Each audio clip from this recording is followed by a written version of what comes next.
I had always believed that marriage was rooted in trust, that once you choose someone, you stick by them no matter what comes your way. I truly thought I had that kind of bond with my wife, Marlene. For years, I clung to the illusion that we were happy even as the subtle signs of distance crept in, when she no longer chuckled at my jokes, when those late nights at the office became the norm, and when the warmth in her gaze faded into something cold and unfamiliar. Looking back, the clues were all there, but love has a way of blinding you. Or maybe deep down, I just didn't want to accept the reality that the woman I had built my world around was quietly slipping away. The realization didn't come through some shocking confession or a hidden message discovered by accident. It arrived in the simplest yet most telling moment. She was packing an overnight bag, her demeanor casual as she explained she was spending the weekend at a friend's house. There was nothing dramatic in her voice or movements, yet something inside me just knew. I asked her with as much calm as I could muster, "So, you're staying with Hannah again?" My chest was tight, but I kept my tone steady. She barely looked at me as she replied, "Yeah, just a girls' weekend." I recognized the lie immediately. It was in the way her eyes darted away, in how she rambled through her explanation. I had the urge to press further, to ask the hard questions, to make her admit the truth, but a wave of cold acceptance washed over me instead. If she was willing to deceive me, then something between us was already broken. Rather than argue or plead, I made a choice that even surprised me. I simply smiled and said, "Have fun," as I walked past her and into the kitchen. I didn't turn around. I didn't wait for a reaction. In that instant, I understood something important. This wasn't my loss. It was hers. While she was out doing whatever she felt she could hide, I began laying the groundwork for something new. Something that would shift everything. And she had no clue about the changes that were coming. As soon as the door shut behind her, something shifted within me. I stood silently in the kitchen, gripping the edge of the counter, staring at the space she had just left. There wasn't any burst of anger, no crushing sorrow, just a deep, quiet clarity that I hadn't experienced in years. I realized I wasn't going to plead for her to stay. I wouldn't chase after her. I wasn't going to be the man she assumed would sit around waiting while she lived a double life. I settled into a chair at the table and exhaled slowly. This was the beginning of a new chapter. I started to see it clearly. Marlene was testing me. She wanted to see if I'd fall apart, lose control, or collapse into desperation. But she underestimated who I had become. I had molded my life around her for so long, adjusting, compromising, and holding back just to keep the peace. And for what? So she could quietly shove me aside while building something behind my back? I refused to be the pitiful husband clinging to someone who had already let go. That night, I made no attempt to reach out to her. I didn't call or text. I followed through with my evening like it was any other day. I grilled myself a steak, medium rare, just the way I liked it. I poured a drink, settled in, and watched TV without interruptions. For the first time in ages, I felt something close to genuine peace. The next morning, I woke up earlier than usual, feeling more refreshed than I had in a long time. I knew exactly what I needed to do. My day was filled with quiet, deliberate steps, going through financial records, making strategic phone calls, and setting my plans in motion. If Marlene was walking out of our marriage, I was going to ensure that what she walked into next would be far from what she expected. I pictured her return clearly. She would come back through that door, assuming everything was as she left it. She might act a little sheepish, maybe try to cover her tracks, confident that I was still in the dark. But I would be there, not angry, not accusing, but with something far more devastating for her, complete indifference. As the evening approached and the sun dipped low, I had everything in order. The house was immaculate, every surface gleaming. The atmosphere hummed with quiet anticipation, but I kept my cool. I wasn't just preparing for her arrival, I was setting the scene for her to realize exactly what she had lost. When she finally came through the door, suitcase in hand, I met her with a calm smile. "Welcome back, Marlene," I said evenly. "Did you have a good time?" That brief flicker in her expression told me everything I needed to know. She had no idea what was coming next. As Marlene crossed the threshold, I could immediately sense that she had imagined something entirely different. Maybe she had pictured me drowning my sorrow on the couch, clinging to a bottle of whiskey, waiting to confront her with desperate questions. Maybe she anticipated shouting, demands, and a chaotic clash of emotions where I'd plead for the truth. I wouldn't be surprised if she had rehearsed her excuses on the drive home. But instead, she found me composed, standing in the kitchen like nothing had changed. Her suitcase followed with a soft thud as she cautiously stepped inside. "Hey," she said, her voice unusually hesitant. "You're home earlier than expected." I met her eyes with a calm smile. "I never left." That response clearly unsettled her. Her lips parted, like she was ready for me to say more. But when I didn't, she shifted awkwardly as though the conversation wasn't following the mental script she'd prepared. She set her bag beside the door, then tried to force a light, casual tone. It was a good weekend, she offered. Hannah and I had a really great time. I nodded, still watching her. That's good to hear. An uncomfortable silence stretched between us. She had expected a different reaction, maybe accusations, maybe a confrontation, but I gave her none of that. No demands, no pointed questions. There was nothing for her to deflect or manipulate with more lies. And the longer I stood there in silence, the more unsettled she became. Marlene wasn't naive. She could feel something had shifted, but she couldn't quite figure out what it was. Her eyes scanned me briefly, hoping to catch some clue. But when she found nothing, she let out an awkward laugh and turned toward the bedroom, dragging her suitcase behind her. I need to unpack, she called over her shoulder. I didn't stop her. I let her walk away, let her believe that everything was fine. That illusion was important. Because what was coming next, she wouldn't see it coming. Over the next few days, I kept everything exactly the same. I greeted her just like I always did, asked the same casual questions about her day, offered no hints of suspicion or conflict. Nothing she could latch onto or twist in her favor. But there was a shift in how she looked at me. First came confusion, then suspicion. It was like she could sense something was brewing beneath the surface, even if she couldn't quite name it. She started observing me more closely, as if trying to solve a puzzle. Sometimes, out of the blue, she'd ask, "Is everything okay?" And every time, I'd simply smile and say, "Of course." That answer seemed to rattle her. She knew something was different, but I never gave her enough to work with. One night, she climbed into bed beside me, hesitating before speaking. "You've been acting strange lately." I looked at her, faking mild confusion. "Strange? What do you mean?" She hesitated, frowning. "I don't know. You just seem different. You're not upset with me or anything, right?" That was the moment I knew for sure she wasn't worried about me. She was worried about what I might know. I turned onto my side, propping my head up with my hand, and stared at her. "Why would I be upset, Marlene?" Her mouth opened slightly as if she was about to reply, but then she closed it again. She didn't have a good answer. She realized that pushing too hard might make her slip, but saying nothing would leave her trapped in growing uncertainty. Either way, it was already too late. I had already taken control. She rolled onto her back, staring at the ceiling, clearly lost in thought. For the first time since we got married, the balance of power had shifted. She felt it even if she didn't understand exactly how or when it happened. What she didn't know was that I was already far ahead of her game. That weekend getaway she thought she had pulled off so effortlessly? It wasn't just another secret I had overlooked. While she was away, I started connecting the dots. I combed through our financial records, checked phone logs, and dug deeper than she ever expected. I uncovered receipts from hotels, suspicious cash withdrawals, and cryptic text messages that confirmed what I needed to know. And I wasn't just waiting around anymore, I was making preparations. Marlene still believed she held the reins. She walked around with confidence, convinced that she was the one calling the shots.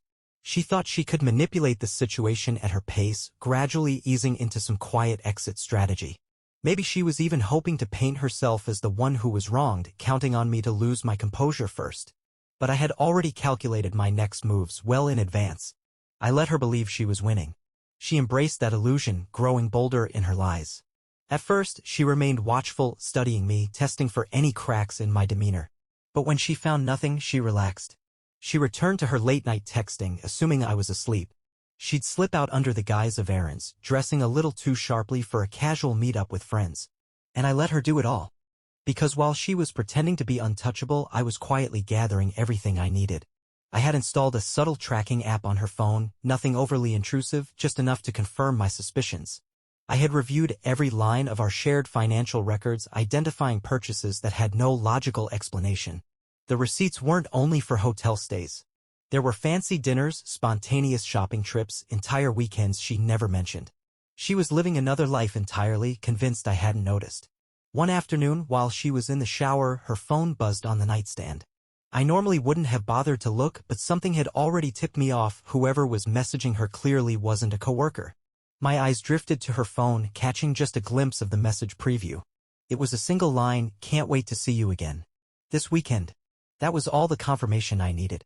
By the time she stepped out of the bathroom, steam curling around her and a towel wrapped snugly around her body, I was already lounging on the bed, casually flipping through TV channels like everything was normal.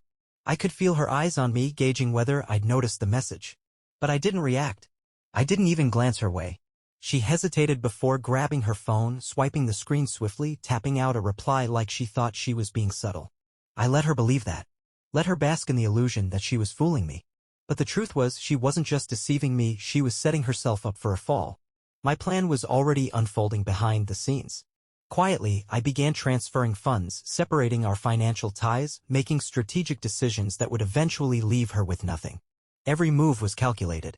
Every bit of evidence was carefully collected. If things turned ugly, I'd be ready. I'd have the advantage. What made it almost poetic was that she still believed she had the upper hand. She was walking through life as if she'd masterfully crafted an escape without consequence, completely unaware that I was already holding the door wide open for her departure. When her world came crashing down, she would have no one to blame but herself. Watching Marlene live in that fragile fantasy was strangely fascinating. She truly thought she was outmaneuvering me, that I was still the oblivious husband who accepted every excuse at face value. In her version of the story, she was setting up a seamless exit, keeping her options open while enjoying the perks of stability. But the truth was, I had already dismantled her safety net. Every financial asset of mine had been quietly shifted. She assumed we still had joint access, but I had moved nearly everything, leaving just enough to avoid suspicion. The records were clean. Everything checked out. She thought she was in control, but really she was just dancing to my tune now. Her behavior began to shift. She carried herself differently, more self-assured, less concerned about hiding her dismissiveness. She stopped pretending to care about my day. She no longer checked in when she was out. And more noticeably, she had a new routine, coming home later than usual with the weakest of explanations. One night, she strolled in close to midnight, dressed far too nicely for any work-related event. I was on the couch, phone in hand, pretending to scroll as she walked through the door. She paused briefly when she saw I was still up, then forced a smile onto her face. "Didn't expect you to still be awake," she said, carefully setting her purse down. I studied her for a moment and offered a small shrug. "Just wasn't tired." She stood there, uncertain, waiting for the confrontation she thought would follow. Maybe she expected me to question her story, to call her out. But I gave her nothing. Just stretched and casually announced I was heading to bed. As I walked past, I felt her stare lingering on me, full of questions I had no intention of answering. And in that moment, I saw it, the fear starting to creep in. The days that followed were almost laughable.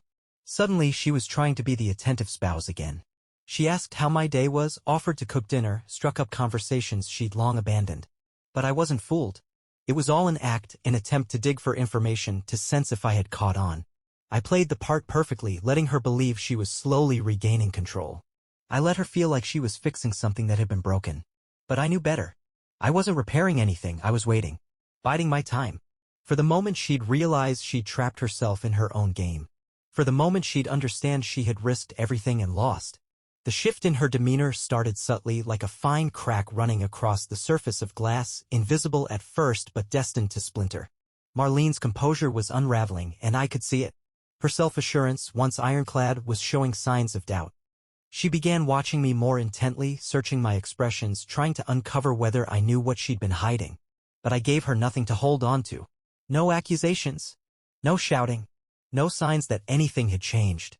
I continued treating her like I always had, the devoted husband she believed she was slowly detaching from. But the truth was, she wasn't drifting away anymore, she was starting to cling. And that's exactly how I wanted it. One morning, as she sat across from me at the kitchen table, feigning interest in an email on her phone, I noticed her thumb tapping nervously against the screen. It was a small habit she had, one she couldn't help when her mind was racing, caught in a storm of overthinking. "You're really quiet today," she finally said, her voice trying too hard to sound light and casual. I took a sip of my coffee, offering her a relaxed smile. "Just thinking." Her face stiffened ever so slightly before she forced out a laugh. "Thinking about what?" "About us." Her entire body tensed. It only lasted a moment, but it was enough. I saw her still completely, her grip on the phone tightening, her breathing pausing. Right then, I knew she was desperately trying to figure out what I knew. Was this the moment of truth? Had I caught her? Should she come clean or continue to weave more lies? For months, she had skillfully spun a narrative built on half-truths, but now she realized the web might be unraveling.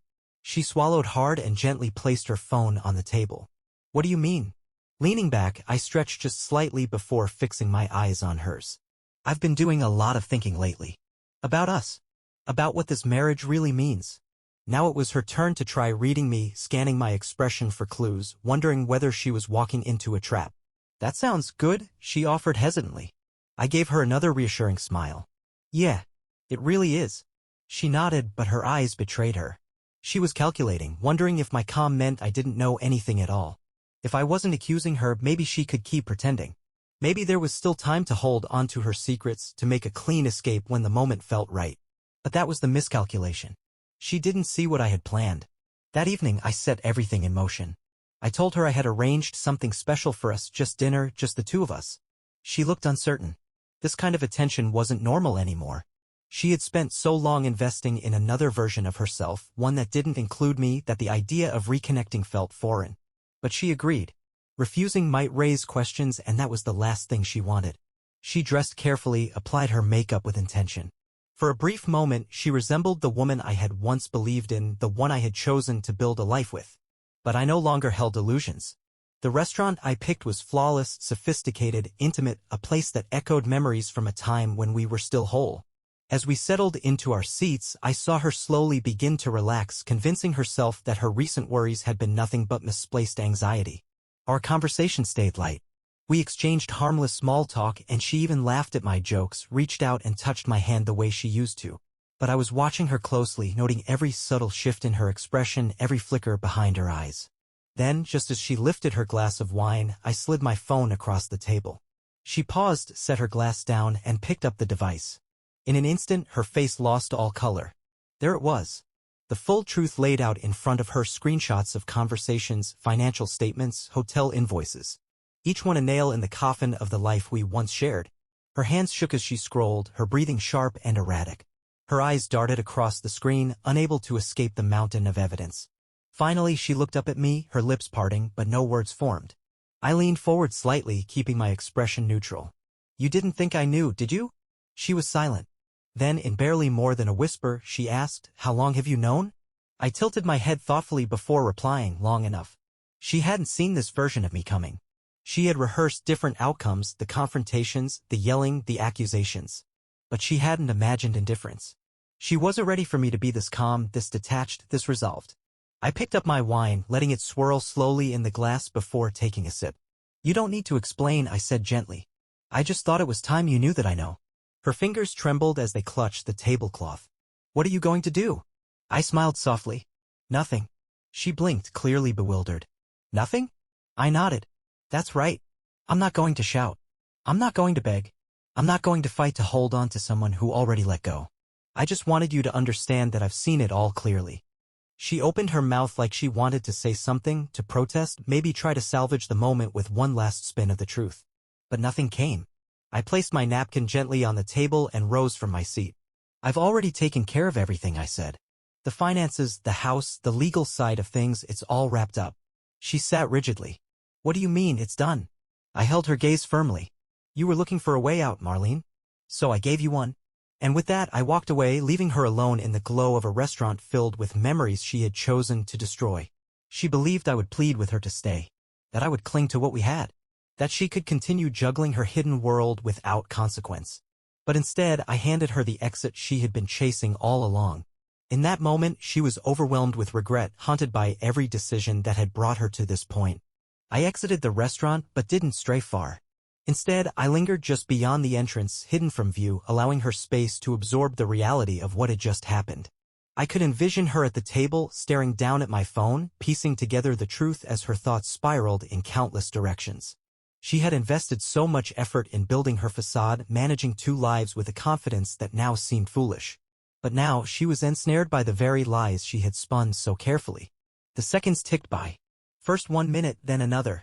The only sounds were the subtle murmur of the city, muffled conversations from inside, the occasional blare of a horn in the distance. I glanced at my watch. Only 5 minutes had gone by, but I knew the next moment was inevitable. Right on schedule, my phone vibrated in my pocket. I let it ring for a few beats before I answered, making sure to keep my tone composed. Yes. On the other end, her breath caught slightly. Where are you? I looked toward the restaurant. Through the tall windows, I could see her still seated, leaning over the table, clutching her phone like it was the only thing holding her together. Her complexion was pale, and tension hung in her posture. Outside, I replied, keeping my words brief. There was a pause. Then she spoke again, her voice breaking. Please come back inside. That was it, the first visible crack in her facade. She was beginning to understand I wasn't reacting the way she had expected. She had braced for conflict, maybe for accusations or an emotional plea to mend things. What she hadn't anticipated was indifference. I drew in a slow breath. Why? Because we need to talk, she answered quickly, her voice tinged with desperation. You don't understand, this isn't what it looks like. A soft laugh escaped me. Marlene, please don't insult my intelligence. Silence stretched between us. I could imagine her shutting her eyes, trying to steady herself, scrambling for a new tactic. She had always had a gift for steering conversations, for bending situations until they suited her. But this time, there was no tactic left to play. Then I heard her swallow. Just come inside. We can fix this. And there it was again. No apology. No expression of true regret. Just a frantic attempt to regain her footing, to restore her sense of control. She still believed she could reason her way out of this, smooth over the damage, convince me to forget what I had discovered. I leaned against the building, gazing up at the night sky, letting her words drift between us. Fix what exactly? I asked steadily. The countless lies? The nights you spent with someone else while I sat at home believing in us? Or maybe the part where you had no intention of ever being honest? On the other end, she inhaled sharply. It wasn't like that, she said, barely audible. Then explain what it was like, I pressed. Another stretch of silence. And then finally, the words I knew were coming, not because I needed to hear them, but because I wanted her to finally say it out loud. I made a mistake, she murmured. I closed my eyes, letting those words hang in the air. No sincere apology. No true remorse. Just a shallow phrase meant to diminish everything, to make it seem like a fleeting lapse in judgment rather than the repeated betrayal it had been. Mistakes are things you correct, I said after a moment. This wasn't a mistake. This was a decision you made again and again. Her breath trembled on the line. She began, but I stopped her. You were looking for an exit, Marlene. I just gave you one. Take it. The silence that followed stretched longer than before. I could almost hear her heart pounding through the phone. This wasn't the outcome she had imagined. She thought I'd beg, plead, demand answers. But instead, I was the one ending it. Her voice finally broke through, filled with disbelief. So this is really how it ends? I opened my eyes and looked toward the shimmering lights of the city. Yes, I said quietly. This is the end. Then I ended the call. And just like that, the illusion was gone. As soon as the call disconnected, an unexpected feeling swept over me, one I hadn't experienced in what felt like ages. Freedom. For what seemed like forever, I had been bearing the emotional burden of a relationship that had already died long ago. I had fought to salvage something she had quietly abandoned, contorting myself to avoid seeing what was right in front of me. But now that weight had lifted. I turned once more to glance through the restaurant's window. Marlene remained seated, still gripping her phone, her gaze locked on the screen in front of her. Her perfectly controlled life had unraveled in a single moment. And now, for the first time, she wasn't the one dictating what would happen next. That was no longer my concern. I turned my back and started walking, inhaling deeply as I moved forward. The night air felt crisper, the city somehow brighter, as though I were experiencing it through new eyes. That was when it truly hit me, this wasn't merely an ending. It was a beginning. By the time I reached my house, my mind was made up. There was nothing left for me there, just the shadows of a life I no longer wanted. I had prepared for this. Now, I simply had to follow through. The next morning, I packed a bag. I wasn't leaving because I was escaping something, I was heading toward a life that finally made sense. For too long, I had delayed my own dreams and chances, caught up in the struggle of trying to rescue something that had already begun to sink. But now, with the chaos behind me, the path ahead was clear. As I zipped up my bag, a soft buzz from my phone caught my attention. It was a message from Marlene. We can fix this. Please, let's just talk. I looked at those words for a few seconds, then let a small smile form. She had come to understand what she had let slip through her fingers. But that realization had come too late. I was already beyond that point, finally free, and not once did I feel the urge to turn back. Without replying, I erased the message, picked up my bag, and stepped out the door. What lay ahead was a future I could finally call my own. And as I walked away, I felt nothing but peace.